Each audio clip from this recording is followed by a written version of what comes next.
नमस्कार, मी नितीन पाटील मुळे number 1 news channel प्रस्तुत गरजा महाराष्ट्र माझामध्ये आपणा सर्वांचे हार्दिक स्वागत करतो।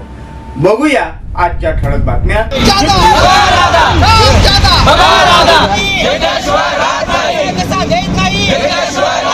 26,000 रुपये मानधन द्या, मागणीसाठी आरोग्य मित्राचा बेमुदत संप। नांदेड जिल्ह्यामध्ये आरोग्य मित्राचं काम अतिशय महत्त्वाचं असून पंतप्रधान जन आरोग्य योजना व महात्मा फुले जन आरोग्य योजनेअंतर्गत अनेक रुग्णांना शासनाचा योग्य लाभ मिळवून देणे हे काम ते मोठ्या हिमतीने करत असतात। परंतु आरोग्य मित्रांना 11,400 मध्ये घरगाडा चालवणे अवघड झाले आहे। वारंवार विनंती, तक्रारी, निवेदने देऊनही त्यांना महिना 26,000 रुपये मानधन दिले जात नाही। त्यामुळे आरोग्य मित्राच्या वतीने जिल्हाधिकारी कार्यालयासमोर जिल्हाधिकारी यांना निवेदन देऊन धरणे आंदोलन सुरू केले आहे। आजपासून त्यांचा संप सुरू असून बेमुदत संप त्यांनी पुकारला आहे। जिल्ह्यात सामान्य नागरिकांना आरोग्य सेवा पुरवण्याच्या दृष्टीने आरोग्य मित्राची भूमिका महत्त्वाची आहे। शहरातील नामांकित हॉस्पिटलमध्ये आरोग्य मित्र हे गोरगरीब सामान्य रुग्णांना शासनाच्या विविध योजना अंतर्गत लाभ मिळवून देत असतात। परंतु त्यांच्याच उपजीविकेसाठी कंपनीकडून महिन्याला 11,400 रुपये मानधन दिला जातो। परंतु या मानधनामध्ये घरगाडे चालवणे अवघड झाले आहे। महागाईमुळे 11,400 रुपये त्यांना पुरत नाही। त्यामुळे त्यांनी 2012 पासून कंपनीकडे निवेदन देऊन सुद्धा कंपनीने त्यांच्या मागणीकडे दुर्लक्ष केल्यामुळे जिल्ह्यातील सर्वच आरोग्य मित्राच्या वतीने जिल्हाधिकाऱ्यांना निवेदन देऊन बेमुदत संप सुरू केला आहे। आणि आयुष्यमान भारत प्रधानमंत्री जन आरोग्य योजनेमध्ये 2019 पासून कार्यरत आहोत। बरेच आरोग्य मित्र 2012 पासूनही काम करतात, परंतु आम्हाला भर कोरोना काळात देखील आम्ही जॉब केलेले आहे। त्यावेळेस आम्हाला वेतन वृद्धी मिळालेली नाही। बाहेर ठिकाणी जे नर्स स्टाफ आहे ते डबल सॅलरीवर त्यांनी काम केले, परंतु आम्हाला कुठल्याही सुविधा नसताना आम्ही भर कोरोना काळात जीवाची पर्वा न करता आम्ही ते कार्य केले। आणि त्या काळामध्ये माझा भाऊ देखील एक्सपायर झाला, वडील एक्सपायर झालात आणि सगळी जिम्मेदारी माझ्यावर पडलेली आहे। परंतु त्या सॅलरी मध्ये आमचं घर भागत नाहीये। तर आमचं मागणी हीच आहे की आम्हाला दर महिन्याला 26,000 पगार आणि वेतनात वृद्धी, महागाई भत्ता मिळण्यात यावा। तसेच जे ESIC कार्ड देण्यात येत आहेत त्यात बरेच सारे मिस्टेक आहेत, त्या दुरुस्ती करून त्या मिळाव्यात।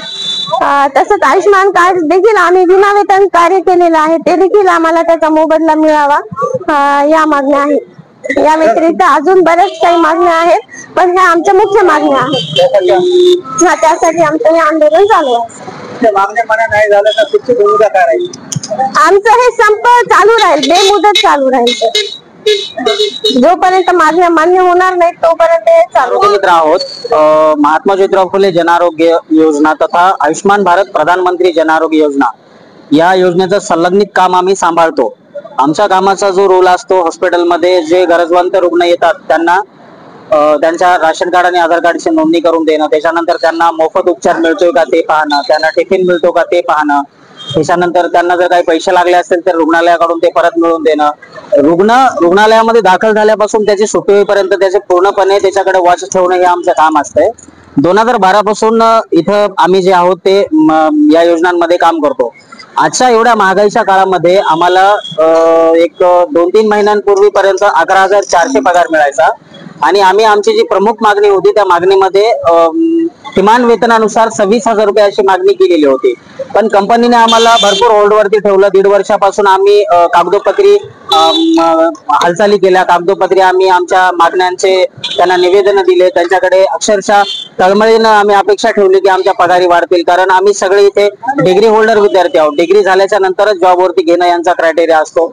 तर आजच्या काळामध्ये 11,400 मध्ये साधा किराया, सिलेंडर आणि मोबाईलचे रिचार्ज इथपर्यंत सुद्धा पुरत नाही। तर इथे बहुतेक जण तर मॅरिड आहेत, त्यामुळे आमची सरसकट जी मागणी होती वेतनाबद्दलची ती होती 26,000 रुपये।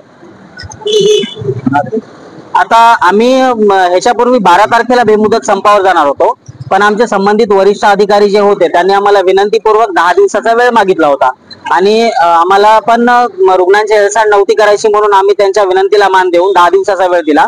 काल आमचा 10 दिवसाचा वेळ संपलेला आहे। आणि आपण इथे पाहतात की हा नांदेडमध्ये इथे राज्यव्यापी संप दिसतोय, तर तो बेमुदत आहे. आणि हा फक्त नांदेडमध्येच नाही तर जवळपास 33-34 जिल्ह्यांमध्ये आम्ही C2 या संघटनेच्या माध्यमातून हा बंद आणि संप पुकारलेला आहे.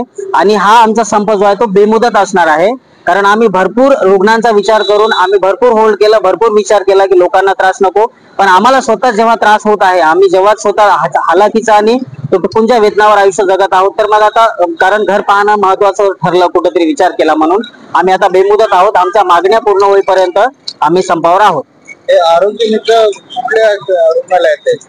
आता इथे आम्ही जवळपास प्रायव्हेटचे 30-32 रुग्णालय आणि PHC, SDH, REH इतर सुद्धा एक 10-12 रुग्णालयामधले आरोग्य मित्र आहोत. म्हणजे प्रायव्हेट हॉस्पिटलमध्ये पण आम्ही सेवा देतो आणि गव्हर्नमेंट हॉस्पिटलमध्ये पण आम्ही सेवा देतो.